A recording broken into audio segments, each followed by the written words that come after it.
میمون مثل خر تو مزرعه نارگیل از صبح تا بوق سگ کار میکنه تا اسکناس موزال جمع کنه.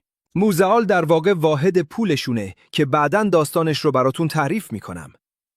حالا بریم سراغ میمون قبل از اینکه دوباره جیغ بزنه. موزال چیز با ارزشیه و باید یه جای امن بذارتش. پس میمون موزالهاشو میذاره تو بانک. بانک میگه مرسی میمون، ما موزالها تا امن نگه میداریم. میمون خوشحال میشه. میمون فکر میکنه موزالهاش همین جوری توی صندوق امن میمونه. ولی نه، اشتباه میکنه. بانک موزالهای میمون رو برمیداره و میده به میمون ب.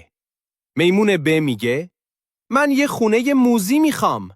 بانک میگه بفرما، این موزالها رو قرض بگیر. میمون ب میگه مرسی، بعدن با یه دونه موزال اضافه پس میدم.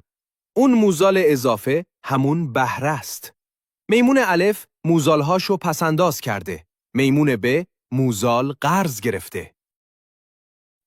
میمون الف میگه موزالهای من کجان؟ بانک میگه نگران نباش، هنوز داریشون.